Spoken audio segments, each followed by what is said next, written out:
Hoy va a seguir en el Paris Saint-Germain. A propósito, ha presentado el informe sobre las EPS y el modelo financiero, la desfinanciación de las EPS. Un informe, la verdad, preocupante, porque dice que el 80% de las EPS que hay en Colombia tienen una situación a punto de iliquidez, que no tienen solvencia financiera. Señor Contralor Carlos Mario Zuluaga, Contralor, buenos días. Muy buenos días, Néstor. Un saludo para usted, para toda la mesa de trabajo y para toda la amable audiencia. De 26, solamente 5, ¿verdad, Contralor, cumplen con los requisitos técnicos, que son... Sí, señor, solamente 5 EPS cumplen Salud con los Total, requisitos técnicos. Salud Total, Sura, Confachocó, Capresoca y EPM Salud. ¿Capresoca de dónde es? Esa es de Casanare. Sí, y las otras 21, también hay muchas grandes allí, Sanitas, Compensar, la nueva EPS que es pública, no cumplen. Quiero preguntarle, Contralor, ese no cumplen, ¿qué significa en la práctica? Significa que hay unos indicadores que establece la ley, como el de solvencia, el indicador relacionado con las reservas técnicas, que no están hoy siendo cumplidas por estas 16 EPS. Son 16 realmente las que no están cumpliendo esos 3 indicadores. Algunas cumplen 2, otras cumplen 1, pero estas 5 cumplen, lo que usted mencionó de primero, todos los 3 indicadores. 16 no cumplen ninguno de los 3 indicadores y algunas se reparten entre un indicador y otro, lo que hace de que el nivel de cumplimiento de las obligaciones de ley que tienen las EPS en Colombia pongan en riesgo, digamos, su propia estabilidad y su propio autosostenimiento. Contralor, ¿cuál es la situación de las reservas técnicas hoy frente al tema de la salud? Nosotros hemos en el informe también publicado un análisis de qué pasa con las reservas técnicas.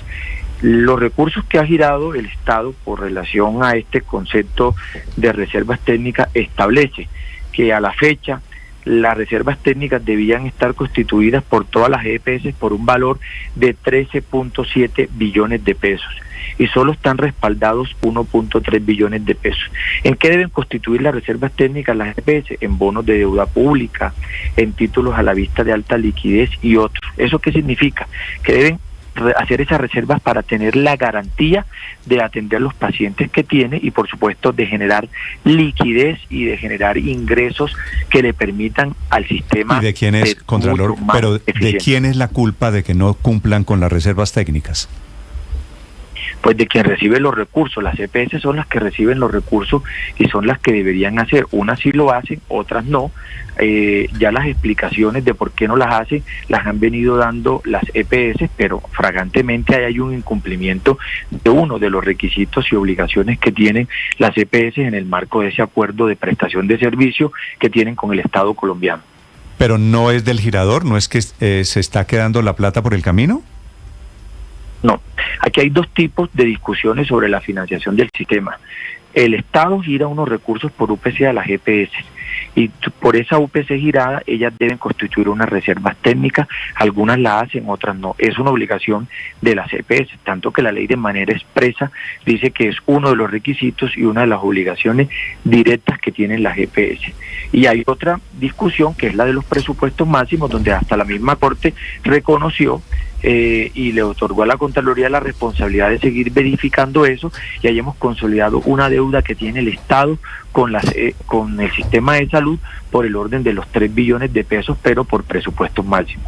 Sí, justamente estoy leyendo esa parte del documento de la Contraloría que ustedes han dado a conocer esta mañana, doctor Zuluaga, y quisiera preguntarle acerca de esa situación, de cuál es la responsabilidad que le correspondería eventualmente al gobierno en la crisis de las EPS, porque obviamente aquí hay que buscar responsables, pero sobre todo hay que buscar soluciones. El hecho de que por un lado se hayan retrasado los pagos en algunos aspectos como el de los presupuestos máximos, y por otro lado la discusión permanente de que no se haya dado el tema de el reconocimiento de una UPC adecuada a los costos del sistema de salud, ¿podrían ser las causas de esta situación que ustedes revelan el día de hoy?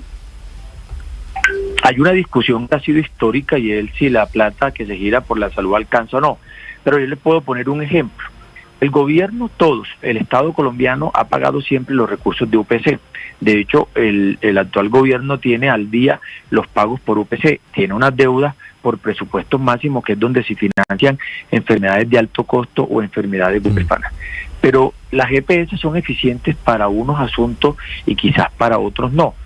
Por ejemplo, todos los recursos de UPC, el Estado le permite por ley a las EPS reservar por concepto de eficiencia o convertirlos en liquidez o en utilidad todo aquello que les quede de ese porcentaje de gestión luego de que garanticen la prestación del servicio. Entonces, en el régimen contributivo y subsidiado está el 8% para el subsidiado y el 10% de administración para el contributivo.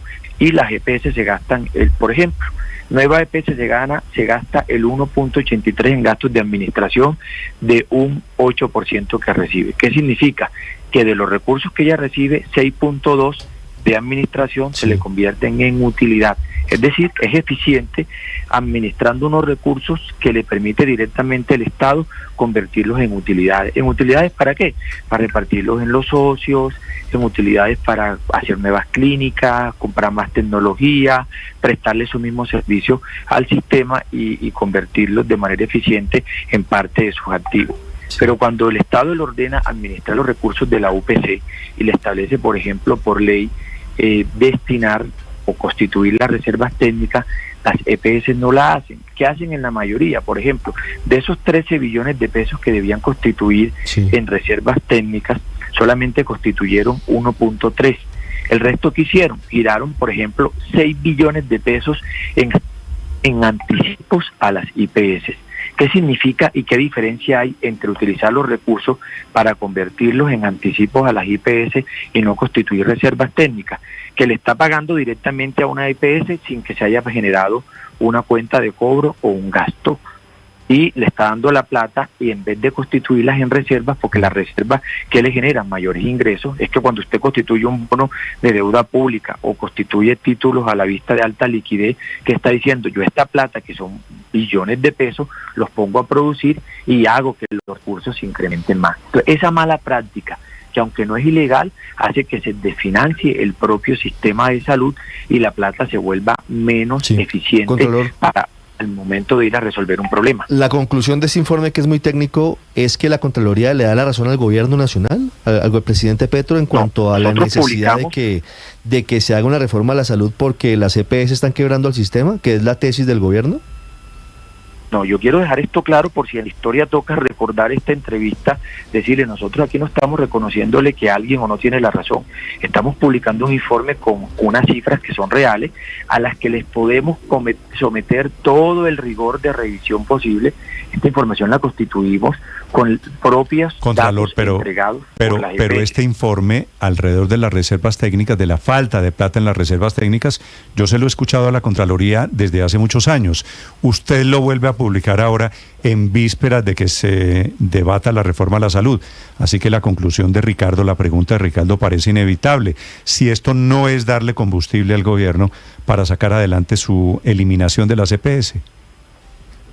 Hay 3 temas en los que nosotros hemos tenido un impecable seguimiento: transición energética, salud y recaudo con elefantes blancos. Y salud, nosotros hemos hablado permanentemente de esto. Mire, ahorita en el mes de marzo vamos a publicar un nuevo informe de qué pasó con los recursos que le giró el Estado en el gobierno del presidente Duque a las EPS y qué pasó con esos recursos de UPC que estuvieron muchos servicios suspendidos. La Corte ha dicho claramente para qué también son esos recursos, y uno no puede utilizar recursos de una vigencia para hacer gastos de otras vigencias. Y cuando se publique ese informe en marzo, ¿qué vamos a decir?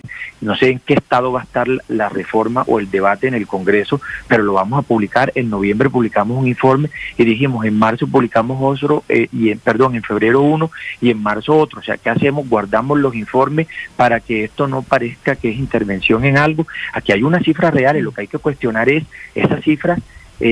Nos ayudan o no a hacer más técnico el debate, a decantar cuáles son los problemas estructurales, qué es lo que debemos revisar de la UPC, qué es lo que está pasando con los niveles de eficiencia de la administración de los recursos de las EPS. Nos debe preocupar más es cuáles son los insumos que este informe le proporciona al debate, de a quién le puede servir o no, porque la Contraloría ha hecho esto toda la historia, con o sin debate político. Hemos hablado lo que era antes cuentas maestras hoy es presupuesto máximo, ha sido una línea de trabajo permanente del órgano de control. Y según entonces este informe, doctor Zuluaga, estas 16 EPS tienen apenas el 10% de las reservas técnicas que deberían tener. Si ponen el 100%, ¿con qué entonces van a pagar la cartera? Porque lo que le entiendo es que precisamente tienen que usar esa plata para poder elegir a las IPS, es decir, a los hospitales. Claro, las EPS tienen, y el informe también lo revela, un pasivo deuda total de 25 billones de pesos a IPS y a proveedores, es decir, son cuentas por pagar que están registradas en sus estados financieros. Pero además de las reservas técnicas y pasivos administrativos, entre otros, por un valor de 13 billones de pesos de deuda, de cartera que debieron haber constituido como reserva. Es que nosotros no estamos desconociendo en el informe que hay un histórico acumulado que se ha venido dando en las EPS por mayores registros de cuentas por pagar que las IPS le han ido registrando a lo largo de muchos años. Es decir, que han atendido más pacientes o no. Cada año hay una discusión sobre el valor de la UPC. Lo que yo no puedo es, como órgano de control, producir un informe sobre supuestos, porque las reglas de juego hoy, ¿cuáles son? Que esto es lo que vale la UPC por colombiano. Ese fue el incremento que tuvo en todos los gobiernos, en el de Santos, en el de Duque, en el de Petro, y en estos hechos reales sobre los cuales la Contraloría tiene que hacer la evidencia. Y el informe lo dice, hay 25 billones de pesos de pasivos que están en los estados financieros de las EPS. Hay giros al día de la UPC de todos los gobiernos a las EPS. Hay 3 billones de pesos pendientes por pagar del gobierno por presupuestos máximos. Y hay unas prácticas en el uso de la UPC por las EPS que lo hacen menos eficientes, y hay unas muy buenas prácticas en la administración de los gastos que para este concepto reciben las EPS, que generan unas utilidades bastante importantes a estas empresas. En vísperas de que se reinicie el debate sobre la reforma a la salud, cae este informe de la Contraloría. Señor Contralor Zuluaga, gracias por atendernos, le deseo feliz día. Muchísimas gracias a ustedes, feliz día. Es el Contralor de la Nación, el Contralor encargado, 8:30 en Mañanas Blue. Estás escuchando Blue Radio.